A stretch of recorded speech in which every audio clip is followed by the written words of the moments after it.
ago ge maanyi gaki ga family kati bulwenda bw'omuntu azannyira mu bintu bya family kinnuma kati abo bagundi bansambyayo simanyi nankani wakashopa I have a feeling nti bazannya muzannyo nti bazannya bistanti byabwe naye nga babizannyira ku kintu ekiri very sensitive nga relationship waliwo abantu abeewasa era ne bagamba kane tukolere wamu nga nsambya n'emirembe ontegedde kati olwaleero bibreakings nabali beekanze bagamba oba okolera wamu business kibi ontegedde because you need to be very serious and sensitive bwe bijjamu ebintu bya family ontegedde kakati bo bali mu kwekola obusolosolo obw'ekisiru ekisookera ddala badidde ewaaka waabwe ne bamuteeka mu bloggers. Alright, yes, oli ku Glosh TV nga bulijjo nateera njagala kubanga nkubuuzaako muganda wange gwe wenna atugoberera wano ku mukutu gwaffe gwa YouTube nti wasiibye otya ogamba otya kasubire oli bulungi nateera nkujjukiza nti nja kusaba muganda wange genda wansaawo osubscribinge olikinge ateera osharinge still osobola okomentinga okusinzira ku vidiyo eno nga woba okoze ki nga woba ojabe nateera nyongera okubanga nkujjukiza gwe wenna eyandyetaaza okubanga olanga naffe aba Glosh TV osobola okubanga otunoonyako kanamba kaffe ak'essimu 0750312083 oba 0750312083 ojja kubanga osobola okubanga otufuna tujja kubanga tukulangira bizinesi yo osobola okubanga naawe ogikuba abantu mu maaso. Sasa kuŋŋamba erinnya bwalijjabwa erinnya Obote. Obote okeera ku makya nga bakuyita nga gw'Obote kati gw'Ojjuli walijjabwa tatange yali ntono tokiraba kati nze nange jjajjange yampa erinnya kika kalungi buuza ku bantu Obote wabula ndeka mukwano abatulaba twesimye okubalaba engera mu mbeera efaanana bwetyo muli mutya mwebale gyonna gye mutuusaako engalo ndi wano ne Julie Potential. Kale tugenda kubanga bigambo si birungi mu Uganda Mirembe Beddings ne Bawe Nsambya ebigambo byetabuse ba social media in-laws bayingidde mu nsonga zino bayogera kiri ab'ekika nabo balina ebyabwe eno sayidi ne tuwulira bino omukulu agamba Nsambya ate yenze ku mukyala wange kwesiba tuti twegamba ebintu ne bitusobera tugenda kubanga tuyitako ne omuvubuka eyamenye Crested Crane waliyo kibuti owase ne yagudde eddalu yabadde wasini baba kyanza omupiira nagwa eddalu neyeyambula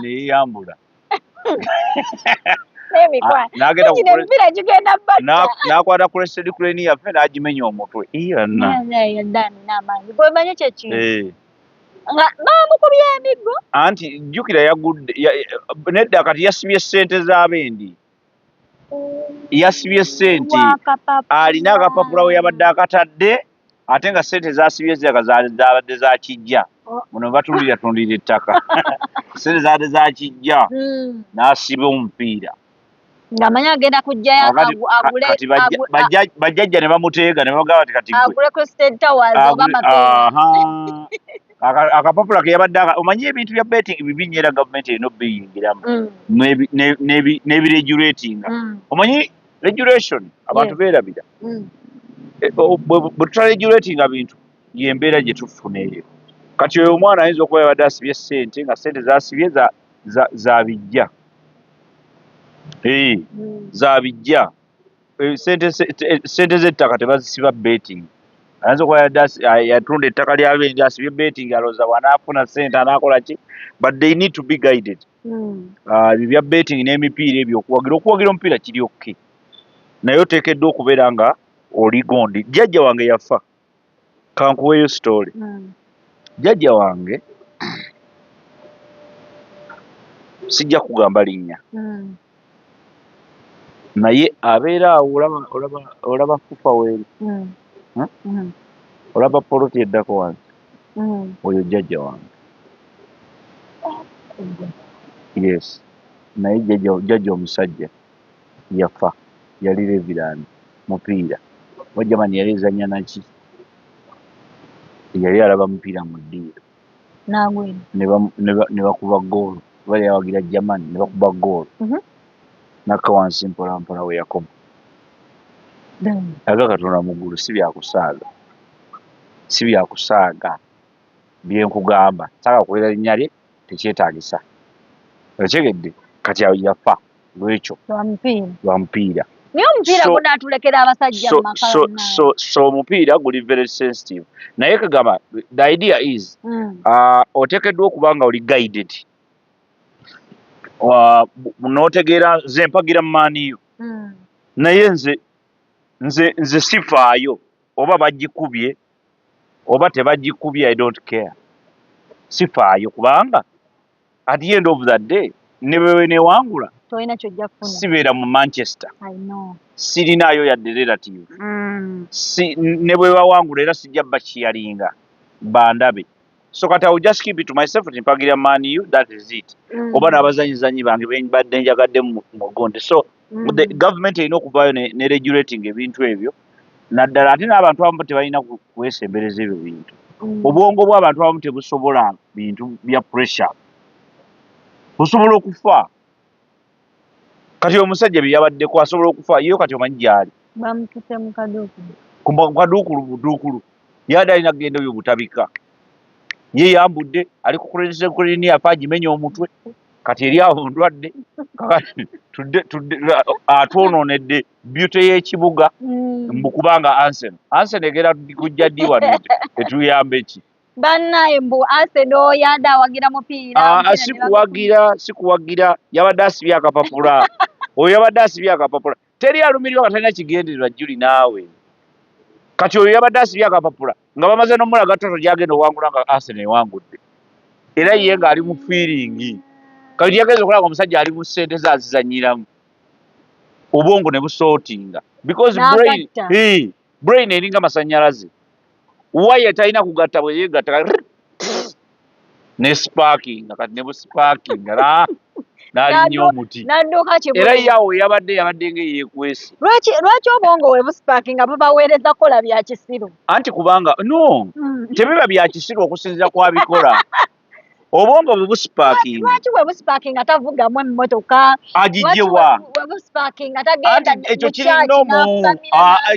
nomo obwongo bwe busparkinga the abnormality comes in okimanyi nti buli muntu mu bwongo obwo obaamu n'ekiriddate naye nga tosobola kikola yes for example mu abakazi oyinza obeera awo bwoti ng'otulidde bwoti omusajja naye ng'olina ebifaananyi by'okuba obana oyo naye kati ew'abasajja n'ebifaananyi anti ekugamba kati gweobeera n'ebirowoozo byo naye omanyi buli omuntu mu bwongo bwe obaamu n'ebirowoozo ebitafuluma kati obwongo busparkinga bye bifuluma okitegedde nze kati waliwo byentunuulira bwe nti nentunula oyinza otulira ng'omukazi bwoti kati gwe notandika okuba ebifaananyi byo nga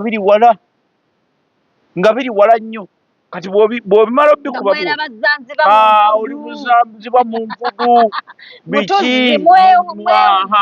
kakati senga obwongo busparkingira awo weesanga oli mu kidiba gwe ng'olaba oli Zanzibar ontegedde kyengezaako okugamba so the idea of the brain obwongo bulina science waabwo bwatyo bwali nti jjukira abantu babeera ne copies kuliko original ne duplicate kati the original is what you have now nga bw'oli wano the duplicate is what we don't see gwe tumanyi byolowooza kati olowooza kanti oyinza okuba olimba ng'ekyo kyoyagadde okuŋŋamba otegedde naye senga obwongo busparkinga ate olowooza birala tuyinza okusanga nga mu kifo kyotuula wano otunudde tuyinza okulaba ng'ogenze wali ku luguudo akatebe nga kano kakutte oyingidde mu luguudo otudde mu luguudo wakati bwoti olwo obwongo bukoze eki osparkinze kati n'oyo yasparkinze naye bireetera abantu okusparkinga obwongo bye biki stress depression confusion heartbreaks ebintu ebifaanana bwe bityo bye bireetera abantu okusparkinga era abantu bangi bagudde eddalu kyova olaba bamu bagwira ddelu ku kyeyo ne bagamba omwana agudde ekigwo eddalu bigasse obwongo bukoze eki bugasse naye byonna biva ku ki nkugambe depression, stress, heartbreaks ezo ali ku kyeyo ne bamugamba nti ate disappointments ezijjiramu ebyo byonna heartbreak twatugende stress ne depression kubanze waliwo kyali wange omu yagenda ku kisaawe nga talina passport kulinnya nnyonyi kudda waka anti bamuweereza ekifaananyi kya mukazi weeno gwe yaleka e Kampala ng'ali mu ddwaliro azaala ate ng'adduka ki anti jjukire yaleka omukazi talina lubuto agenda okugiragira ati nga bamugamba nti juli mukakulike bannaffe bano bamukakulike bamuweereza meseji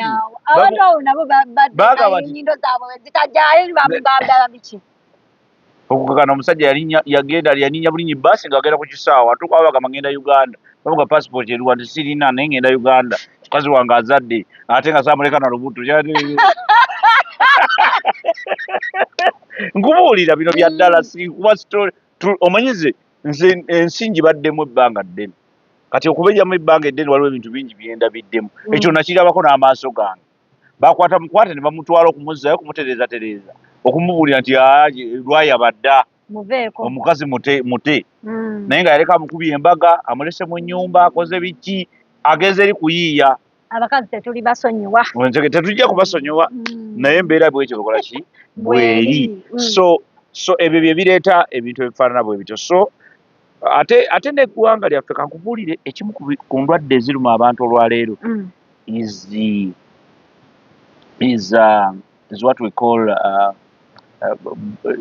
brain damages obulwadde bw'omutwe bungi era abantu abamugolooza tebalina bulwadde naye babulina obulwadde bw'obwongo abantu balwadde emitwe kati bwagwamu addiction olwadde omutwe mulwadde anagwamu addiction ey'omupiira waliwo abantu bazuuka ekyo saa mukaaga n'agenda naaba omupiira obwo bulwadde that is an addiction kikyo omupiira gulinde nkya amawulire gakubuulire omupiira gwakoze gutya ogenda okulaba bulabi TV bwoti ogenda okulaba bulabi bwoti TV bwoti neekutambuza ekyo saa mukaaga okitegeera it is an addiction it is a mental problem actually abantu balina mental health issues omuntu n'akugamba nti nze sisobola kwebaka nga sirabya Arsenal sisobola kale kwebaka n'aleka omukazi n'aleka abaana n'aleka buli kimu gwe kyewandigambe nti n'akwata ekkubo n'avuga emmotoka n'agenda alaba omupiira abamu okumanya nga it is a mental challenge abamu abeera ne DSTV ewaka n'agireka wagenda agulabire mu kibanda kuba alina waagulabira kakati those are mental challenges si mental disease nti oba eri awo bulwadde bw'amaanyi but kiba kikulaga nti waliwo mental challenge emulimba nti no you need to do this you cannot do without this you cannot do without this ebyo byonna those are mental issues bangi bazze bajja bakola ebintu by'emipiira olina kugamba nti nze kugamba nze napiira ojjajja wa mulamba naye kugamba nti ku mupiira ogwo gwokka waliwo abamu abagamba nti nze gundi bweneewangula ojja kujja osole ne mukazi wange ate ng'ali serious n'asiba omukazi n'amuteekawo n'agamba nti bwewangula naye osiba otya omukazi oba osiba otya buliriza nkugambe when it becomes a mental challenge bivaamu ebyo ggwe byolowooza ne biyingiramu addiction ne biyingiramu obulwadde abanga munyuwanjaga ng'okimanyi nti omuntu bw'aba anywa for example munyuwa mwenge oba munyuwa bintu ebyenjawulo bwe bityo asobola n'okukubwa kyetuze tulya ttake ttako zimanyi zitakisini zitandika omukuba bw'aba tannaba kunywa kasigala ke n'akankana ati abanga ali ku addiction so kakati ebyo ebyo biva ku bwongo so kati nga mutunuulira ensonga bwe zityo oyo eyalinnye ekibumbe temumutunuuliranga eyalinnyiddde eŋŋaali nga mumutunuulira temukoma kumutunuulira buki butunuulizi mutegeere nti waliwo abasobola ogirinnya abalala baki bangi musale amagezi temutwala na ku poliisi oba yeetaga luzira yeetaaga butabika si luzira omanyi luzira ne butabika benkana bafaanagana bakumpi nnyo beerinaanye ontegedde bamusoose butabika nga tebanamutwala luki era ku poliisi bamutwaliddeyo bweri yabadde alinageera mu ddwaliro kati yabadde n'ekizibu ku mutwe nga ye alowooza birala nnyo nga ye n'ebyokuswala bivudde kubanga kati ekyatuusewo yaswikinze off kagundi kaswiki k'okuswala neyeeyanika naata mwerolere nze Arsenal yange bagiwangu bagikubye 2-0 tweyanziza Arsenal naye Arsenal ne lumu nze ŋŋamba oba nabo beeryamu abaseno basasulayo kasene ne bagakakati tukati wanu nedda Arsenal yabadde comfortable yabadde n'ekirowoozo ekigamba nti wano nebbe bikulu yagamba nti Arsenal ejja muleetera Arsenal lumu erinzita era nze Arsenal giraba nze Arsenal mpagira ttiimu zonna endala zonna mpagira Man U ne ttiimu endala yonna ebezannya n'Arsenal era nasanyuse era nze mu Arsenal njagalamu omuntu ogubebekuwo era n'anyamba n'akyuka n'awagira ttiimu endala gyenzirako naye si wawagira Arsenal gyagala owaye ensonga zansambya n'emirembe ensonga nga zikutta wansi ne waggulu bagamba mirembe yayendera mu bufumbo ne mirembe agamba naye oli yayendera mu bufumbo ate abadde amukuba wabaddewo violence maka ebintu bwe bityo ate omukazi takubwa ng'onkuba otya ati kyenkugamba nedda mukwano twogere emboozi yonna ng'ekyomukazi okiggyemu nti wuliriza oba obadde kyogamba nti omukazi takubwa nga tobuuza senga bba wakuba kikuggyako ki gwe singa gwe bakuba kiri nnomo ffe bwetwakulaba tukuba nze wange tekiri nnomo kiri nnomo mukwano wamma bba wange yonna gyondaba ddiya akati nno bbaawo omulaba mukwano ne bwonsonga mu busonzi oba onkubi ddiya oba onkubye oli ki onsongamu otya kati kankubulire era ng'ombuuza ndi muntu mukulu oli muntu tewali bukulu bwamu muliriza mukulu wamma ono takuwabya darling bba wange yonna gy'oli kati bwabanga darling anti ne bw'oba ng'onsonzemu obwa darling nga bwe wajja n'onkwana nga tuteesa ndi muntu mukulu osobola okunjogera nange ne tuteesa nonnyinyonyola kye mba nkoze mu bulungi si kunkuba ng'onkuba otya ne muwalawo ndi muwalawo mu baana nnyoko be yazaala ndi wakumeka mukulu nedda boss wuliriza kati kankubulira ekintu kimu era nze kankugambe era bannange tuli mu kiseera kino olaba n'enkuba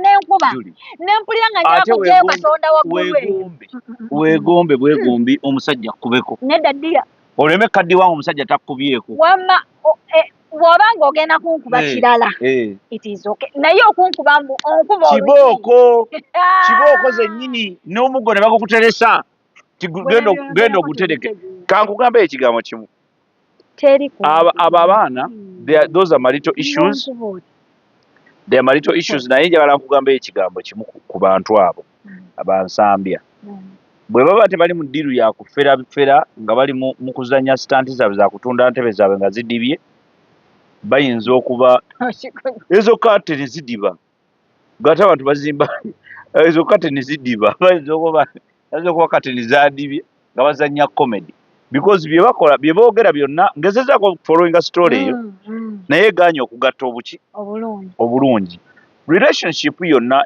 eba ne issues but one eyaabwe eyanguye nnyo I want to tell you ne bwe omanyize n'omusajja mufumbo nagenda mu kanisa ne bangatta ennamirembe 2016 ndowooza I was walking down the aisle ne Naalongo kakati ne batugamba bwe baali batubuulirira nga tugenda okufumbirigana baatuwa emyaka emeka emyaka 3 girina osooka okuyitawo okulowooza yadde okwefumiitirizaako ku kintu kye bayita divorce lwaki temwakulira wamu tebabazaala wamu there's a lot that you need to learn from each other but it's the first 3 what 3 years. Era amateeka gakulabula ku ekyo newankubadde tebabyenfasizinga nnyo but si kituufu gwe kusalira bbaawo musango nga tebuna bana myaka 3 mu bufumbo. Si kirungi ne bbaawo okusalira musango nga tebuna bana myaka emeka mu bufumbo. Kakati ebyabano byanguye nnyo ekindeetera okulowooza nti bo ani yababuulirira nga bagenda mu bufumbo oba bali mu kutuferaafera nga baagala kutunda kateni zaabwe. Bwe baba baagala okwawukana lwaki basooka kwawula bizinensi? Okitegedde? Bwe baba baagala kwawukana basooke bawule bizinensi tuwulire nti kati Mirembe eri yokka, Nsambya furniture workshop naye eri ki yokka, naye bino nga tukyalaba Nsambya akyetalira kumpi n'awali gundi Mirembe bw'ayingira ki ekiduuka ate ne gundi naye n'akiyingira. It doesn't make any sense. Ate ekyo kitwonoonera society. Nze omanyi ndi as a community development expert ntya nnyo ebintu ebisosonkereza family kubanga nkubuulira obulungi bwa family yereeta ebirungi mu ggwanga. Ontegedde? Family eyo evaamu abaana, obufumbo bwe buvaamu family, obufumbo bwe buvaamu abaana abalungi, bwe muvaamu enkulaakulana.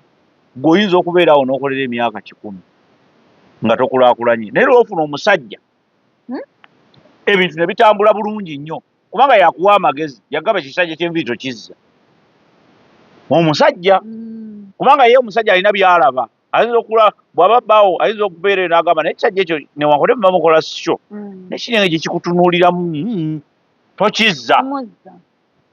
Kati gwe oyinza obutakitegeera mangu naye olw'okuba aba akirabye akitema mangu. Ontegedde? Kitegeeza bizinensi egenda kukola ki? Kutambula. Otegedde bulungi nnyo. Kati and this is how enkulaakulana bw'eti bw'ejja. Ekireeta enkulaakulana eba family okusookera ddala. Okusooka kizibu nnyo okusanga omusajja eyadevelopinga ennyo nga watabbu nnyo nga talina family. Kizibu nnyo okusanga omukazi eyadevelopinga ennyo nga talina musajja. Batono. Ontegedde? Era oluusi ogenda okugera okizuula nga waliwo byotalaba ebiri underground biki bingi. Njagala nkulage amaanyi ga family. Ng'okimanyi nti nno because of relationships eza family nti omwami n'omukyala waliwo omusajja gwe bamuyita Esther, waliwo omukazi bamuyita Esther ne wabaawo n'omusajja bamuyita Amos.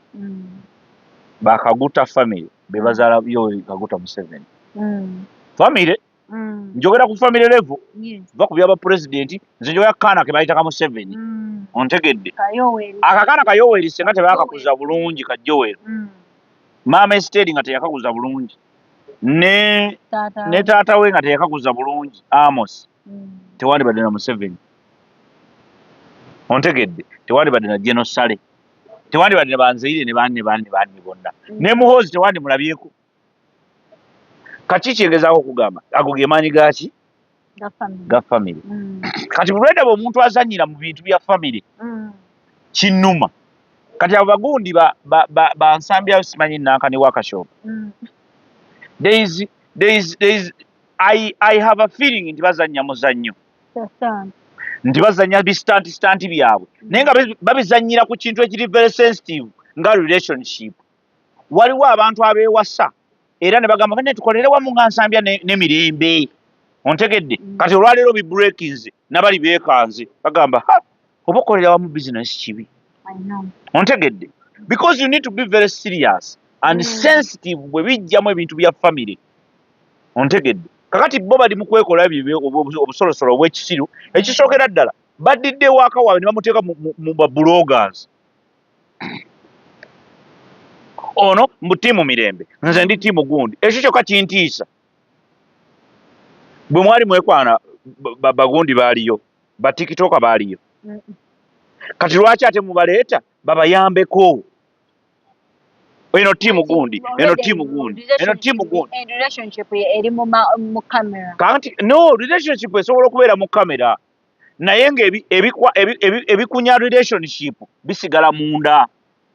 For example, wano tewali asinga Bebekulu kuteeka mukazi we mu kamera naye gwe wali owuliddeko nga amukubye oluyi nolowooza tebalwana tebayomba. olina okutegeera nti ddi lwenteeka relationship mu kamera. Relationship mu kamera kitegeeza ki? Nti bw'ogamba nti relationship si beteeka mu kamera, mmwe mujja mu kamera, gwe okujja ne bbaawo mu kamera ne bakuba ekifaananyi n'ekikosinga ku Facebook si a problem. Relationship kirala. Relationship naye abantu nsambya n'emirembe bafumbo abaagattibwa ne bakiteeka ku TikTok. Wali olabe katambi kaabwe nga bali mu buliri? Ate nga ndi mbalabira. Nakyembuuza wali okalabyeko akatambi ako? Kati bw'oba tokalabako kwaka katambi, lwaki oyagala okunnimba nti buli kimu bakikoledde mu kamera? Oba olowooza tebeegatta? Olowooza tebeegatta? Beegatta. Kati those are private things. That's exactly. Ekyo kye mbadde nkwagalamu. Those are private things. Bwe nwanagana senga tubeera mu no. Kugamba relationship si kyekiri wano. Kati bo kye batadde ku kamera bye byandibadde ebyama. Ontegedde. Ebirina obeera mu kisenge bye batadde ku kamera. Tosobola kulikodinga musajjawo ng'akuyombesa. N'okomawo leeti ewaka n'omulikodinga lwaki? Kyeki kye nagamba nti abakazi beetaagamu abamu MP. Kati oyo mirembe kusinziira ku bwendaba. Wuliriza ebyo kankubuulire. Naye ate waliwo abakazi abakuba abasajja n'omusajja. N'abasajja abamu beetaaga kukuba. Waliwo abasajja abamu nze tolaba nze ndala kutasobola kunkuba. Naye gwe osobola mumukuba. Nange sisobola mumukuba kubanga wuliriza kubanga omanyi lwaki. Byonna ebyandimukubiza tasobola binkola. Nange ebyandinkubiza sisobola bimukola. Ontegedde. Naye waliwo abantu nga relationship yaabwe nze na anti wange abeera Canada. Baalwana. Nabo sijja boogera mannyo kiyinza ottabuka. Baalwananga nga beekuba naye ng'emboozi zonna ziggwera waka wali. Era yankubye, era gundi yankubye tone. Yankubye abadde anzise. Naye nga omukazi naye akuba. Yakukuba tojja kwekuba nga beekubira Canada eyo. Nga beekubanga. Olunaku lwakya lumu. Olunaku lwakya lumu. Anti wange lumu lwakya lumu. Omanyi lwe yakoma okumukuba. Lwakya lumu n'amukuba. Ng'ani akuba? Omwami bwe. N'amukuba. Teyamuddiza yadde n'aka. Lwe yakoma omukuba. Tebaddangamu kulwana. Kikyengezaako kugamba nti waliwo olumu nga ebyo bibeerawo ebyokulwana biki naye biba bya mu kisenge tebabiteeka ku display. Relationship okulaga nti nno njagala oli ne tweteeka ebifaananyi ne twekuba ebifaananyi ekyo kiri okay. Ekitali okay kwe kufuna obuzibu naye nabo ne mbuleeta because ebyo bya mu ki bwe tuba tugenda okwegatta siteekawo kamera. Ebyo byani byammwe. Ng'era bwe mukola ebyo byonna ebyo bibeereyo kubanga mu Buganda embirigo zonna ziggwera mu kisenge. Olaba n'abaana bammwe tebalina kumanya nti mwayombi. Abaana ab'ewaka tebalina kumanya nti mwakoze eki mwayombi kubanga kati nze bawala bange bakyali bato ne bwe tokasanyiizizza atya saagala kubalaga nti nanyiigidde maama waabwe obanga tulinamu embeera yonna kubanga bo tebabimanyi. Ekigenda okuddako awo ogenda boonoona mu mitwe. Ontegedde bagenda kutandika okugamba naye dadi aliwo agwani. Olaba babuuza waliwo just buntu butono nnyo n'akubuuza dadi onyiize kati onyiigidde mami. Ekyo kyokka n'okikubuuza n'owulira nga ngenda kyogera nti nga twebala gamba nti simunyiigidde kubanga omunyiigidde naye nga tetwebala mugamba nti simunyiigidde. Kati n'olyoka obeerawo nti it's okay, everything is okay. N'oseka amagye mu lukufu. So relationships zino nga muzikola muziteeketeeke bulungi kubanga teri relationship gye bakolera mu nzikiza. Relationship ye ebeera mu public. Kyovola n'embaga bw'ebeerawo muyita abantu. Bannange mujje tulina embaga. Tewali tradition oba y'Abayindi oba y'Abakiga oba y'Abanyankole oba y'Abaganda oba teri tradition egamba nti mugenda kwewasiza mu kisenga teri ategedde. Bonna bakola omukolo. Bwe baba Bayindi bakola omukolo awo ne beeyiira obumuli ensi yonna n'emanya ne beekuba ebifaananyi ne bazina amazina ne bakola byonna. Ekyo kiri okay. Obuzibu we buli kwe kuddira eby'omu kisenge kubanga kati bye bali mu kwogesa awo bya mu kisenge ontegedde tewali naalina kumanya nti nno bansambya balwana nako oba bayomba nako ate ne bama mutuuse ku leve eyawukana nalabye omwana akoze public notice awo wenategeredde nti bano bali mu bufere bano bafere era mmwe biwala gwe kiwala gwe nebbaawo temutusiriwalirako mugjewo amaalo naye nze weeba nga bali mu ku marketinga bintu byabwe abo bafere I liked it anti wulira kati gwe kyoyita like kirina obufumbo bulabo kiri mu kumenya gwe kyowooza mbu I like it omwana yaleese public notice ngeriko mbu public notice Mirembe Beddings and Curtains neŋŋamba ekyo kisasinza okunkutula MBC n'alyoka agamba nti we need a divorce wuliriza kakati divorce si bwe bagisaba ontegedde kuba divorce ogisaba public divorce ogenda wa looyawo n'akugira n'akuwa empapula n'ebigenderako n'obitwalira munno nti teeka ogw'omukono bwente bwenkoze ontegedde era ebyo byonna tebibeera mu mawulire naye gwe n'okola public notice awe nagambidde bano batunda kateni zidibye bano batunda kateni zidibye zitambulira wanganze wuliriza ate abaana bankoze bubi nabawagira nako abo bafala boolaba era banyiziza nnyo nabawagirako nabagulako ebintu kumpi bya miliyoni nga 2 mwezi abo boolaba abo miliyoni nga 2 munya kubanga nali waliwo ennyumba gye nali nzimba omanyi nze sewe nzimbira abantu amayumba era woba oli bweru eyo ng'oli mu Amerika Bungereza twala tugende oyagala kuzimba wane Kampala fe tukuteekerateekera nali nzimba ennyumba eyo Busaawala ya Serebu omu Mirembe Beddings twabagulako kati za miliyoni aka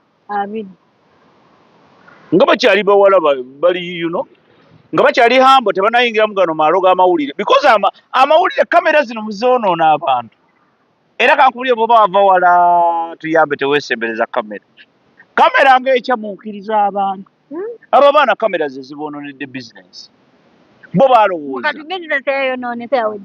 bizinensi ejja kubaawo naye eyinza okutabukamu let me tell you waliwo abantu batagala controversy ate ng'abantu abatagala controversy basinga obugagga basinga okuba ne ssente okimanyi abantu abasiriikirira baba ne ssente fe abawoggana tetuba na ssente tetulina kubanga fe obudde tubala mu kuwoggana si mu kunoonya ssente katuulire wano tuli wano dakiika nga 4 waliwo akutudde $1 waliwo $1 eyiseewo agifunye ye kasitoma wa Mirembe tayagala noise nze natuukawo n'omugagga wange omu awe waabwe ne tubawoninga nobawooninga temugeza ne mutukubamu kamera very clear twaba kibagambirawo ontegedde kyengezaako okugamba so kakati baleme kukyamuukirira kamera yabakyamuukiriza balabika baba mu kyalo nnyo kamera yabakyamuukiriza kubuulira mazima wuliriza kye bali mu kukola kyonoona society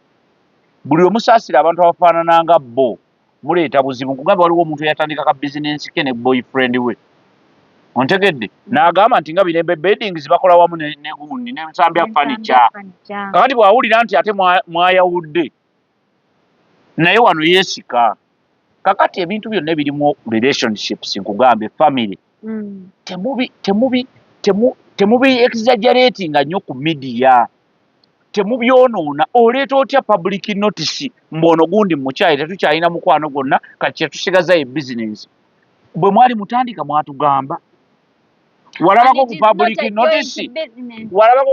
notice nti kati sa joint business walabako public notice lwaki bwe mugenda mutuloga public notice musirika busirisi ffe tukeere kumakya tugambe nti nsambya kati kubanga business zisengukanga bulijjo kati nsambya furniture and simanyi Mirembe Beddings workshop kakati bayawuddemu business eri Makindye eno eri Gundi that will make more sense naye kino kye bali mu kukola batwonoonera society nze probleme yange eri ku society kubanga nze ntegeera ne wali abatategeera abagenda okugamba nti bannange era nze namanyirawo tekisoboka kukola na musajja abasajja bannange abasajja baba bayizi bannange abakazi banne tomusobola era kati era bannange kyokka bannange babadde kapo nungi bo nno balowooza bali mu promotinga business bali mu jjikuba kigwo ekyo njagala nkikubuulire. Eyo bizinesi gy'olaba erina emyaka kati ng'egi kubanga birimu kandi kankubulire tetwogeredde wano eno bagiyita batya endless media tulidda wano ne nkugamba nga tebakyalina dde atunda piro because ekyo kisiramu anti bigambo byange ng'omuntu nkubuulidde bizinesi mugikuwuliriza ne bwe gutaddukane bizinesi mwagitandika ku peesi ndala mugitadde ku peesi ndala public notice yabadde teyeetaagisa ekitegeeza abantu bano badde bayisawo bizinesi zaabwe bo bakole naye ng'ate boononedde abalala boononera abalala bonoona institution omanye obufumbo is an institution eringa obufumbo bulinganga bwonoolaba ekkanisa ontegedde nti ekkanisa erina emiteeko gyayo n'engeri gye bagiteekateeka bwerina okubaawo eringa muzikiti temusobola kukeera ku makya ng'osaala nokaba leero katunulako eno luli nja kutunulako eno nono nja kutunulako erina edda baakugamba nti emiteeko gyaffe giri bwe giti bw'oba onosaala otunula ku kaaba eruwa eya wano eri wano nti ye tosobola kukeera ku makya nokaba nti batunudde eri tebambuulira nze ntunudde eno tosobola olwo oba tojja kusaalirawo awo kakati kyengezaako okubalaga nti tuleme kwerimba obufumbo is an institution bw'ogiyingiramu olina okurespectinga ebigirimu ontegedde olina okurespectinga ebigirimu abantu bangi abali mu kamera naye nga tebasobola kuvaayo ne boogera bigambo bifaana bwe bityo ate nga balina ebizibu kubanga ebizibu bya relationship bibaamu tubeere turespectinge institution y'obufumbo tugiwe ekitiibwa kyayo mirembe beddings ne furniture nankani workshop mubeere serious temutumanyiira nnyo ku kituuka ku ekyo fe tuli bafumbo tuli very sensitive about it kubanga mukazi wange bw'alaba ebyo asobola bulungi nnyo okera kunakya nampa public notice abakazi batabuka emitwe okuva n'olwaleero status n'alyoka kiteeka ku Facebook okisanga okwo kyetala kiti n'ogamba kubangobye nga simanyi kubanga mumulese design empya mu bufumbo ebyo mu bufumbo tebiriimu anti nkugambye nti ebyo kyekitreninga public notice gwomanyi kyobaokozera bufumbo mwami wange oba nkuweemu ka public notice teweepangira ku musajja wankubuulire tebakwepankirako teweepangira ku musajja public notice ng'ogiwaani anti ogiza ogiwa omuntu eyajagala edda owa omuntu public va kuwona onsambi ali mu kuwoza I love my wife ojja giwa omuntu agigambe wero received naye akole wero received nga public notice nga yagirinda nga talina wagiyisa relationship ziri very funny olowooza ati nno naye aliyakikinga ng'ono ayinza okuba nga yagirinda dda agamba naye agimpe nyabula ng'ali mukusabira Katonda naye lwaki tompaayo mukyala wa yeye takyakubikola ebyo takopa ku mirembe nolyokola bafirimu kati ekyo nkikulabulidde wano tobisaba ebintu ebimu biba bigumu abasajja bangi 80% of men olwaleero 80% mu Uganda bw'onooba takukima 20% ffe tukima lwaki weeteekamu nze nkima nze mukazi wange sinnatuuka ku level emugoba nange mu 20% bange ba wayinza okuba mwali naye toyinza kuba sure toyinza kuba 100% sure wama toliimu mu 20% ayinza okuba agirimu naye yamanyi naye nze nkugambidde wano don't test n'abawala abali don't test ontegedde it is okay let me tell you you can work out a situation ebintu bitabuka you can work it out otegedde you can work it out ne mugenda mu kisenge eyo ne muyombagana ne mwetomeraatomera n'omaliriza nga muli malembe ebyo biri nomo era relationship etali mu kulwanagana na kuyombagana na kukaayana nayo si nnungi ebyokulwana byo biveewo otegedde mulwanemu akube oluyi endusu nazibuuka bwe ziti mu bbanga nakujja nakwate najja nakwata nagamba baby it's okay kati nkubuulidde wamma togezesa bino si naye naawe togezesa okukuwandikira public notice ekyo nkikulabudde naawe so mu nsonga ezigenda mu maaso waliwo omuvubuka bamuyita Webasi